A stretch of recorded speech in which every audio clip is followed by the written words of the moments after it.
Est-ce que vous êtes là ce matin, les perchés? Est-ce que vous m'entendez bien, les perchés? Oui, yes. Yes!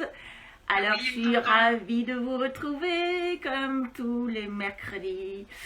C'est un de mes jours préférés. Aujourd'hui, ce matin, on va parler du karma. Je vous en ai déjà parlé du karma, mais on va pas parler de n'importe quel karma aujourd'hui. Je vous ai déjà parlé du karma, en gros du karma personnel. Vous vous souvenez, qui est la somme des bonus et des malus que vous avez accumulés dans vos vies antérieures, sachant que chaque action de vie antérieure se met soit dans la colonne plus, soit dans la colonne moins. Ensuite, on fait le solde. Et là, aujourd'hui, vous êtes arrivé dans cette vie-là avec votre solde. Voilà, il n'y a pas besoin d'avoir fait Mathsup pour comprendre. Donc, c'est assez simple, l'histoire du karma personnel. Et votre objectif, c'est que dans votre vie actuelle, c'est de faire exploser la colonne des plus, évidemment, de façon à ce que quand vous retournerez, quand vous reviendrez, si vous avez décidé de revenir, eh bien, vous démarrerez sur les starting blocks votre nouvelle vie. Donc ça, c'est le karma personnel, sachant qu'à la naissance, ce qui est dommage, je trouve personnellement, c'est qu'il n'y a rien marqué sur votre carnet de naissance sur ça.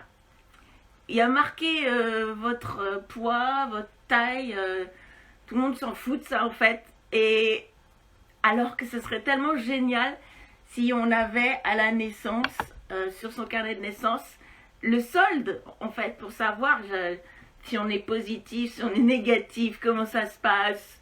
Ouais, moi j'ai moins 8000, moi j'ai plus 10 000. Voilà, ce serait cool, je trouve.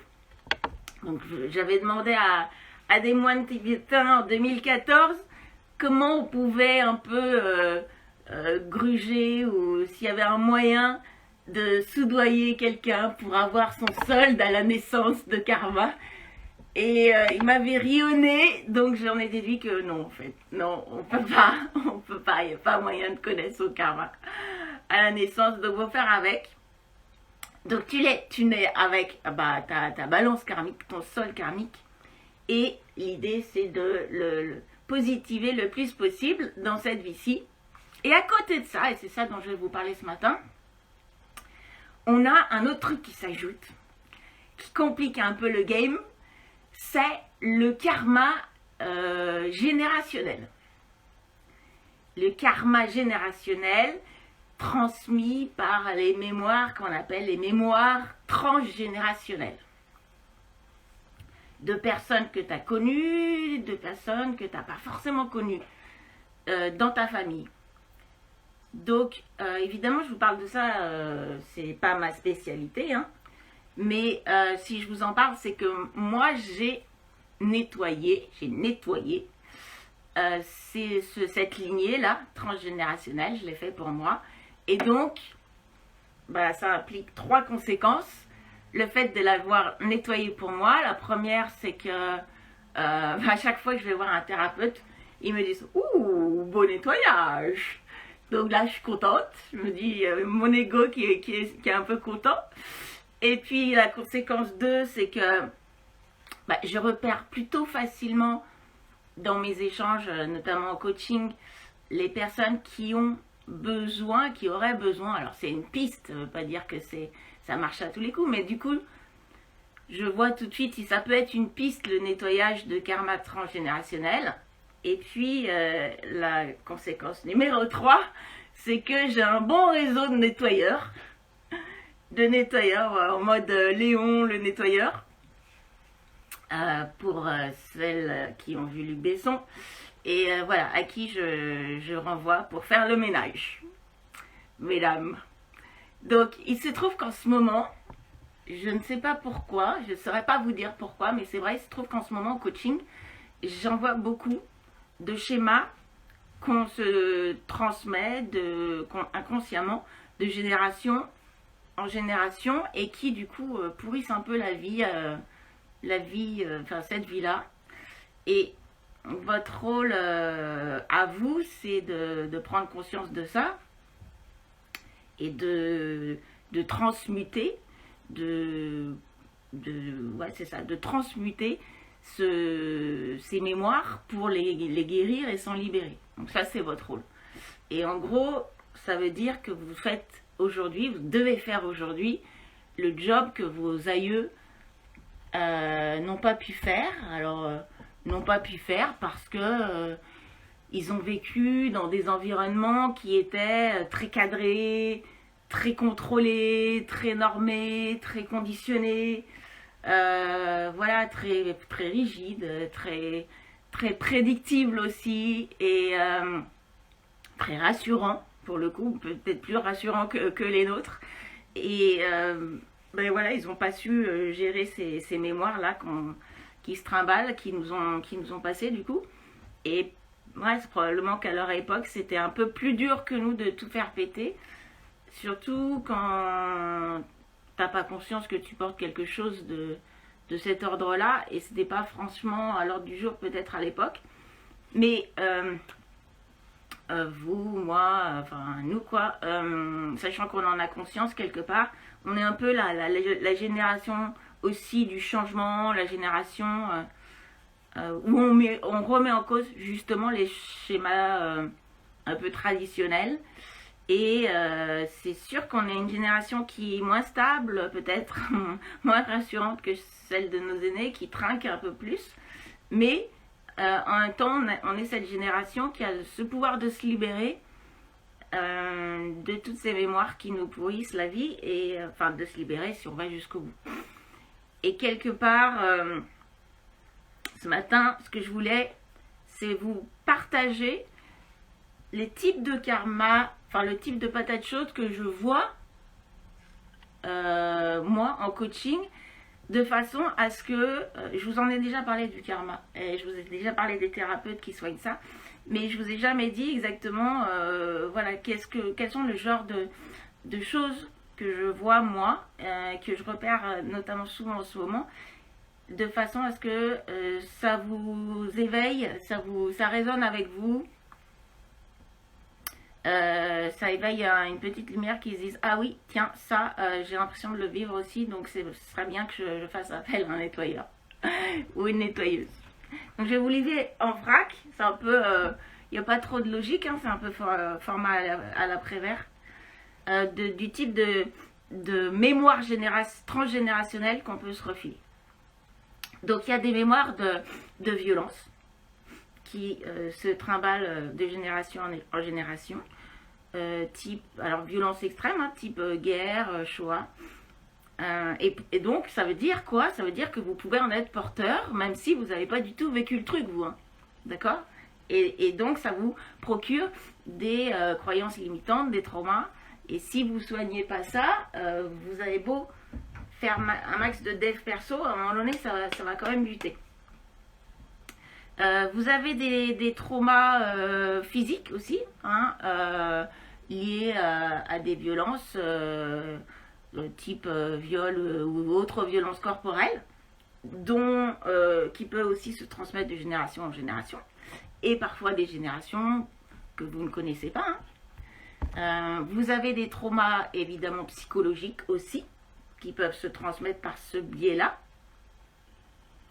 Vous avez des traumas, par exemple, je vous cite en vrac, d'abandon.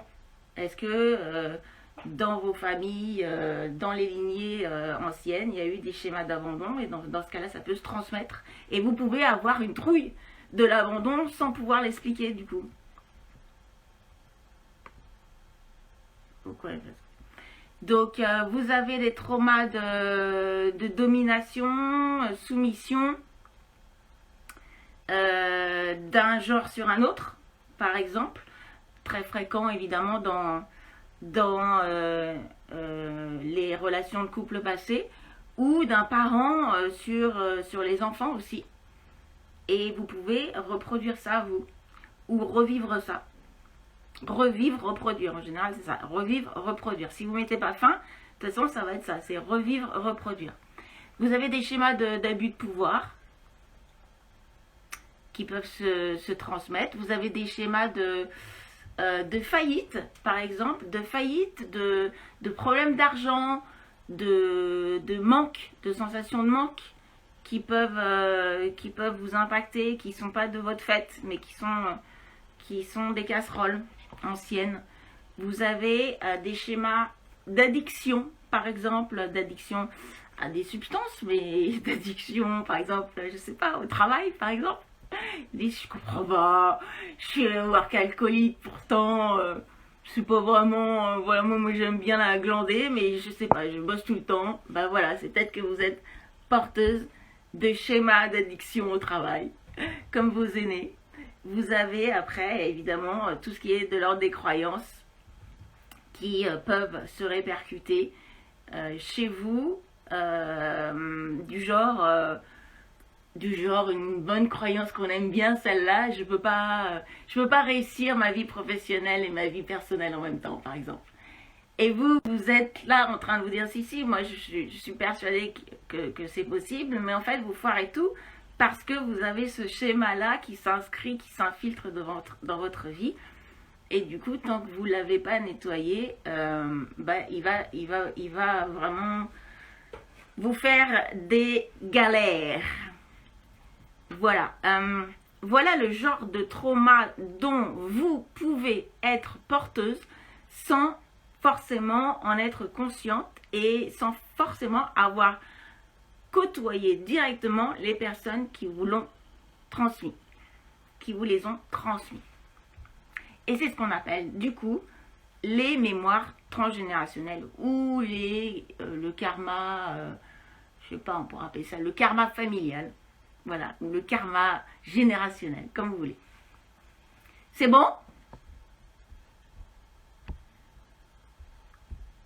Quand on a plusieurs casseroles.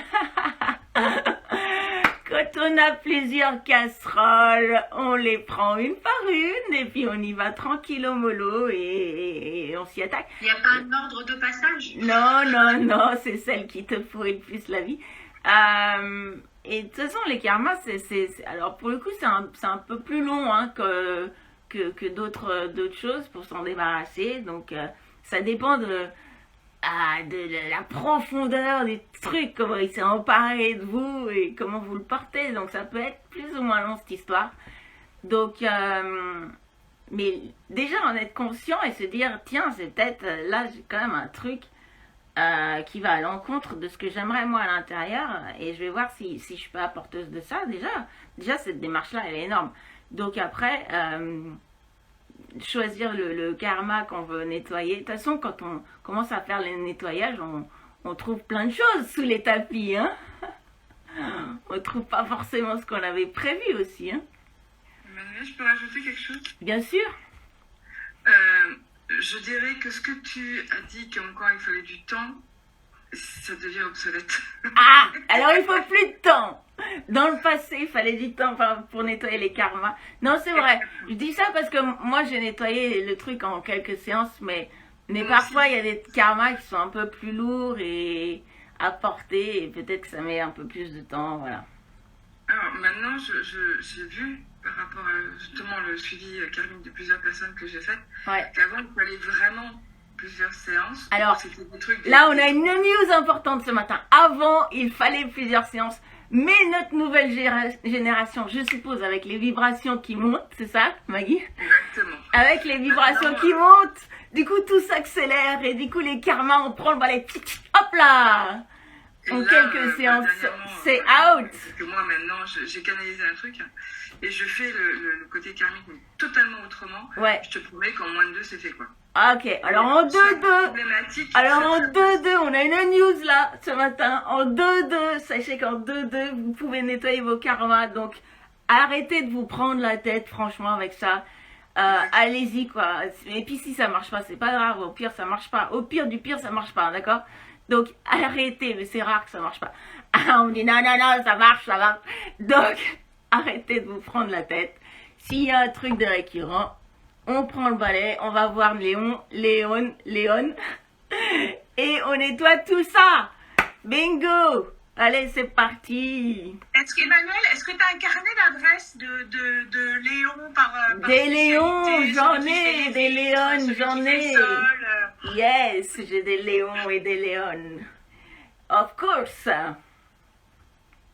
Que je transmets de façon homéopathique, mais comme tu as une bonne tête, je vais te le donner. Partager, ce serait top. Comme tu as une bonne tête ce matin, voilà, que tu as l'air en forme ce matin et vraiment décidé à t'occuper de ça, je vais te le donner. C'est bon? Tout bon, merci. Tout bon? Allez, c'est parti. Alors, du coup, ce que je vais vous